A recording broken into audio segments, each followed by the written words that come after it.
আমি করিনি, আমার আব্বা করেছে। তোর আব্বা বিয়ে করেছে? তোর মা দেখতে ভালো? তোমাকে কেন বলবো না? না তাই জিজ্ঞেস করছি। তা তুই বিয়ে করবি না? করার তো অনেকদিন থেকে ইচ্ছা ছিল, কিন্তু একটা সমস্যা আছে আমার। কি সমস্যা? সমস্যা হচ্ছে হেতিরে কাজ হয় না আমার। তাই নাকি? তা ডাক্তার দেখাচ্ছিস না? ডাক্তার দেখেছিলাম তো, ডাক্তার বলছে তুই ডলাডলি বেশি করেছিস।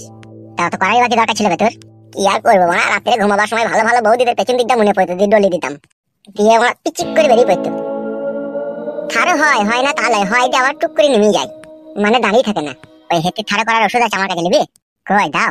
তুই তো বিয়ে করিস নি, তুই তো বই না, হেতে থারো করে কি করবি তুই? হেতে থারো হচ্ছে না বলি তো, নাহলে ও বিয়ে করতে সময় লাগে। আজকে কইলো মেয়ে কোথা পাবি আজকে? তুই মেয়ে আছে, আমার বাবার বন্ধু মেয়ে আছে, ওরাই কতবার বলছে তোমার ছেলের সাথে বিয়ে দিয়ে দাও, শুধু আমি নিজে থেকে করছি না, আমার হেতে থারো হয় না বলি। ভালো ভালো বলি মেয়েটা দেখতে ভালো? হ্যাঁ দেখতে ভালো তো, গান একটু একটু মোটা মোটা। দুঃখাচ্ছি তো, অত জায়গা থেকে শুনলাম একটু দিকে নজর দিয়েছে রে শালা। কি হইলো, দুম মেরে গেলি যে? মেয়েদের কি দেখে? কি মেয়েরা লম্বা চওড়া ফর্সা, মুখের কাটিং, হাত পা দেখে। তোমার দেখেছিস কেন? তোমার এটি দেখেছিস কেন? ওটা দেখার কারণ হচ্ছে আমার হেতিরে লাগাল পাবে নাকি সেটা দেখেছি। বাবারে তুই বিশাল মাংমানি ভাই রে। গাল দিও না, যে লাগাল পাবি মনে হয়েছে। হ্যাঁ যদি নিমি না যাই পেয়ে যাবো। এক কাজ কর, মেয়েটাকে বিয়ে করলে তারপর তোকে ওষুধ দিয়ে দেবো। ঠিক আছে তাই হবে। আর একটা কথা, মেয়েটাকে দেখার সময় আমাকে সাথে করে নিয়ে যাবে, ঠিক আছে? ঠিক আছে নিয়ে যাবো। তুমি থাকবো কোথা? আমি এখানেই বসে আছি, এরই থাকবো। কই রে বন্ধু, ফুটো মেরে দিয়েছি গুইতো। গুইতো মেরে দিয়েছি বন্ধু। ও তুমি হাঁটছো কেন বাড়া? তোমার বন্ধু কোনে কাঁদছিল, তুমি হাঁটছো? কে কাঁদছিল? এটা কে? কেন ও আমার বন্ধু? ওই তো কাঁদছিল। কি ব্যাপার, কি রে ফুটো, তুই কাঁদছিলে? কি কাঁদা? কাঁদছিল হাউ মাউ করে। কি রে ফুটো, ও কি ঠিক বলছে? কি করবো, না কিন্তু উপায় আছে, বল। কেন, কি হয়েছে কি? বন্ধু তুমি বাড়ি যাও, তুমি কালকে এখানে আসবে, ঠিক আছে? মেরে বসে থাকবো। ঠিক আছে তাহলে থারো হওয়ার ওষুধটা দেবা তো? হ্যাঁ দিয়ে দেবো, তুমি কালকে এখানে আসবে। বেশ ঠিক আছে তাহলে আমি চললাম। বস এখানে বস। তার আগে তুই কাঁদছিলে কেন, কি হয়েছে আমাকে বল।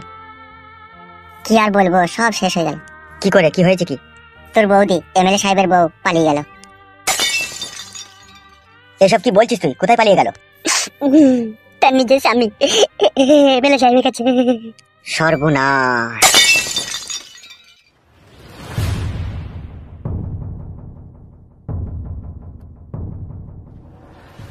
এই জামাটা পরে তোমাকে কিন্তু আজকে খুব সুন্দর লাগছে, একদম হিরো হিরো লাগছে। আমারও সেই ছোটবেলা থেকে আমার হিরো হওয়ার খুব শখ ছিল। এই কথা তো তুমি আমাকে আগে বলনি, তোমার হিরো হওয়ার খুব শখ ছিল। কি করে বলবো, হিরো হতে গেই তো বাবা বললো তুই হিরো হইস না, হিরোটা বিশাল মার খায়, তো ভিলেন হ। তো আমিও চিন্তা ভাবনা করে দেখলাম আমি যদি ভিলেন হই তাহলে লোকে আমাকে খারাপ বলবে, আর হয়নি বউ, কোনোটাই হতে পারেনি। সত্যি ফালতু, তোমার মতো ছেলে এই জগৎ ঘুরলে আর দুটো মিলবে না। আমি তোমাকে বিশাল ভালোবাসি বউ, তোমাকে ছাড়া না আমার একটু ভালো লাগে না। সে তো আমি জানি শোনা, তুমি আমাকে বিশাল ভালোবাসো। বাড়ি পাল চলো শোনা বউ, আমার ভালো লাগে না এখানে থাকতে, উমুড়ি উমুড়ি লাগছে আমার। আমার এখানে থাকতে ভালো লাগছে না, আমার বাড়ি যেতে ইচ্ছা হচ্ছে।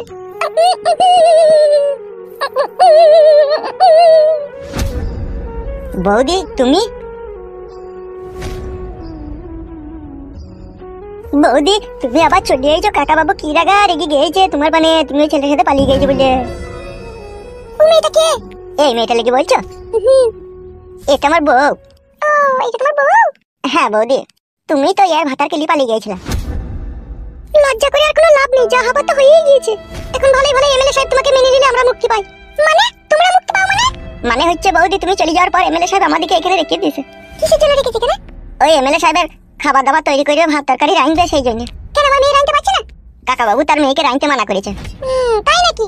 হ্যাঁ বৌদি তুমি বাড়ি এসে বাড়িতে থাকো, আমি এমএলএ সাহেবকে ডেকে আনছি।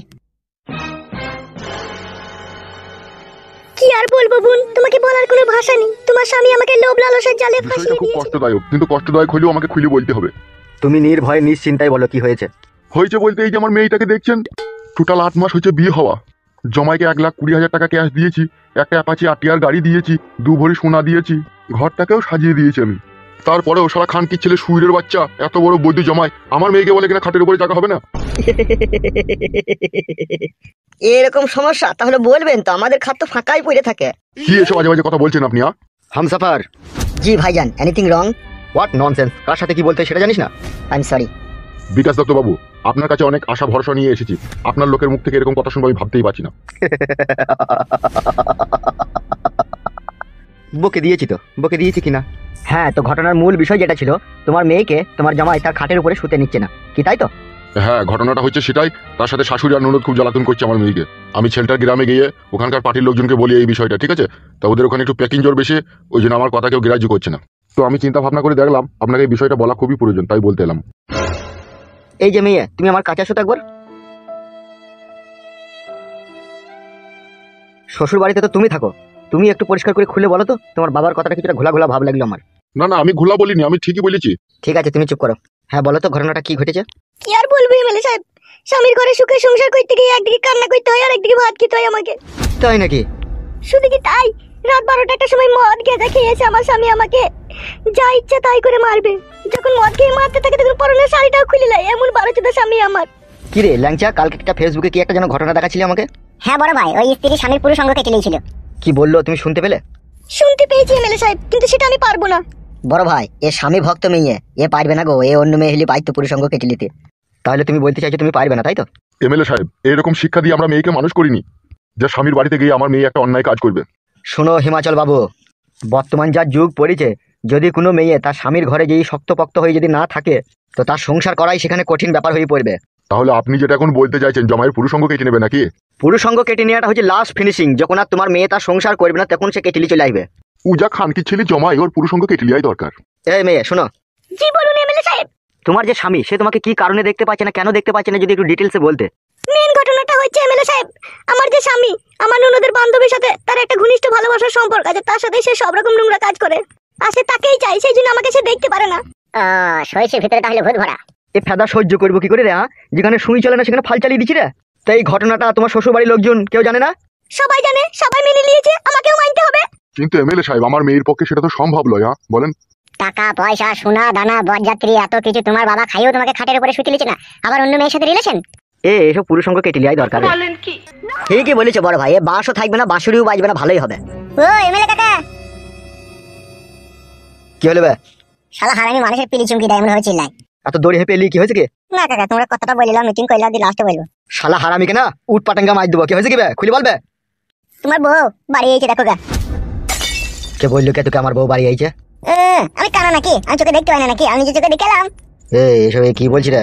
হইতেও পারে বড় ভাই, যে বোকা চোদা লিয়ে গেলো সে তার জমিদার নয় যে আপনার বউকে সারা জীবন খাওয়াবে পড়াবে, খাওয়া দাওয়া শেষ ওই জন্য পাঠিয়ে দিয়েছে। এমএলএ সাহেব, তাইলে আমার এই মেয়ের সংসারটা কি হবে?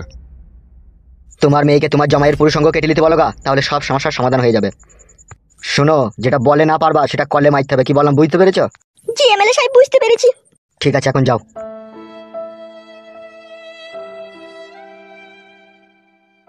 কি রে, তুই যা বলছিস তা কি ঠিক? চোখ ছুঁয়ে বলছি কাকা, বিশ্বাস করে সত্যি করে বলছি। বড় ভাই, এ তো কাটা ঘায়ে নুনের ছিটে। মাথার মগজে আগুন ধরে গেল রে। কি কথা শোনালি রে ফালতু, মাথায় নষ্ট। এই মনে আমার অনেক কষ্ট রে ফালতু। আমার কোনো দোষ নেই কাকা, যেটা সত্যি সেটাই বললাম।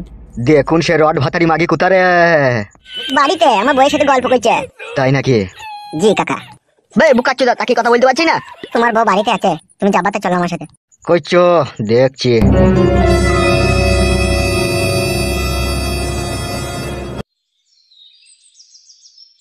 হারে ল্যাংচা, এই জনির ভিতরে বিষ ফোড়া হয়ে গেল তোরে। ও গলি দিবে, ও হচ্ছে এমএলএ বিকাশ দত্ত। ও 4 মাস 31 দিনের মাথায় ডেলিভারি করে দেওয়া প্লেয়ারও, ওর কাছে কিচ্ছু আটকাবে না। কি জানি বাড়া এখন কি হবে। আমার একটা জিনিস ভাবতে খুব খারাপ লাগছে বোন, তোমার এমএলএ ভাতা খাইতে তুমি ছেড়ে দিয়ে চলে গিয়েছিলা। ভাতার কি কেউ এমনি এমনি ছাড়ে বল? ওর নামেই আমার ভাতা ছিল, ও চরিত্রহীন লোক। সেটা জানি, তোমার ভাতা চরিত্রহীন। তুই যে এতদিন এখানে আছিস, তোর সাথে কিছু করেনি তো আবার? কি আর করবে, আমি দিলে তো করবে। দিস নি তো তাহলে? না, আমি কিছু জেনে দেবো ওকে। আর যদি ও আমাকে দেয়ও, তা তুই চ্যাংড়া লাসানির কি কোনো অসুবিধা আছে? এই ঢেমুন মাগি চ্যাংড়া লাসানি নাংলি, যে ঘর থেকে বেরিয়ে চলে গেলি, তা আবার কি গান মারাইতে নিল? দেখ দেখ, ভাতারের মুখের ভাষা দেখ, তাহলে কোন মেয়ে সংসার করবে বল? এলো এ ডান্ডা চেক করিনি মাগি, আমার সংসার কাউকে করতে হবে না। লো তুই কোথায় গেছিলি সেটা বল। আমি নাংলি ঘর থেকে বেরিয়ে গেছিলাম রে ফেদা কুকুর বেটা, আবার আমি ঘরে ফিরে এসেছি। কি বলছিস বল তুই? তুই তো কার বাড়িতে ফাঁকা চ্যাংড়া লাসানি রে? তোর থেকে কম। খান কি মাগি, তুই যে নাংলি বেরিয়ে চলে গেলি, তুই এখানে ফিরে আসতে তুই লজ্জা লাগলো না? খবরদার ভাষা খারাপ করবি না সুইরের বাচ্চা, নাহলে তোর নামে গিয়ে থানাতে কেস করবো, তোর এমএলএ গিরি ছাড়িয়ে দেবো। কাকা বাবু, এখন এটা মাইনতে হবে, নাহলে কেস দিয়ে দিলে তুমি ফেসে যাবা, তোমাকে জেল খাইতে হবে কাকা। বাপরে বাপরে বাপরে বাপরে যন্ত্রণা।